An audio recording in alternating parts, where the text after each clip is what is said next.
एक गांव में अर्जुन नाम का एक लड़का रहता था।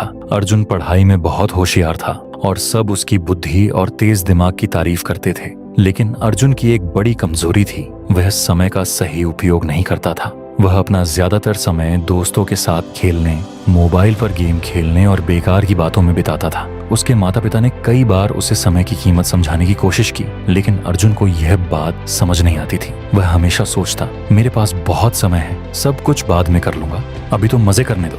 एक दिन स्कूल में वार्षिक परीक्षा के नतीजे आए। इस बार अर्जुन के नंबर बहुत कम आए, जितनी उम्मीद थी उससे बहुत नीचे। जिस अर्जुन की टीचर तारीफ करते थे वही अब निराश हो गए। यहाँ तक कि उसके दोस्त भी उससे दूर होने लगे। घर लौटकर अर्जुन ने अपने माता पिता को रिपोर्ट कार्ड देखते हुए निराश देखा। अर्जुन को खुद पर गुस्सा आया, लेकिन उसे समझ नहीं आया कि अब आदत कैसे बदले।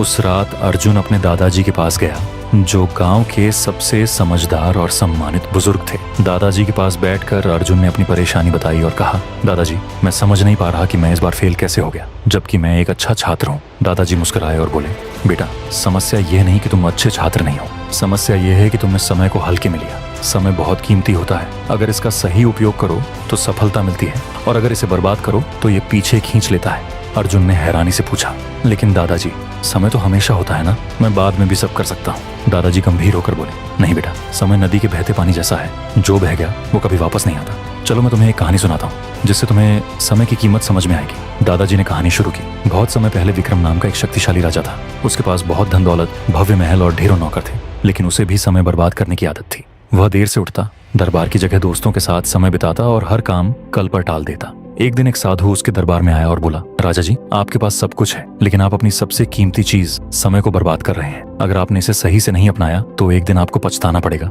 राजा हंसते हुए बोला, मेरे पास बहुत समय है, मैं जब चाहूँ तब कर सकता हूँ। साधु ने चेतावनी दी, समय को हल्के में मत लो, ये सबसे बड़े राजाओं को भी बर्बाद कर सकता है। लेकिन राजा ने बात नहीं मानी। सालों बीत गए, राजा बूढ़ा हो गया, उसका स्वास्थ्य बिगड़ गया, सेना हारने लगी और जनता का विश्वास भी खो गया। तब राजा को समझ आया कि उसने अपना समय बेकार की चीजों में गंवा दिया। वह उस साधु को ढूंढने निकला, लेकिन वह कहीं नहीं मिला। अब राजा को पछतावा हुआ, लेकिन तब तक बहुत देर हो चुकी थी। उसने समझा कि असली खजाना तो समय है। ये कहानी सुनकर अर्जुन सोच में पड़ गया। उसे पहली बार महसूस हुआ कि उसने कितना कीमती समय बर्बाद कर दिया। उसने पूछा, दादाजी, क्या मैं अब भी अपना जीवन बदल सकता हूँ? दादाजी मुस्कुराकर बोले, बिल्कुल बेटा, समय का चक्कर कभी रुकता नहीं। अगर आज से तुम समय का सही उपयोग करना शुरू करो तो तुम्हें सफल होने से कोई नहीं रोक सकता। लेकिन याद रखना, जो काम आज कर सकते हो उसे कल पर मत टालो। उस दिन के बाद अर्जुन ने संकल्प लिया कि वह समय का सही उपयोग करेगा। उसने एक दिनचर्या बनाई, हर काम के लिए समय तय किया। वह सुबह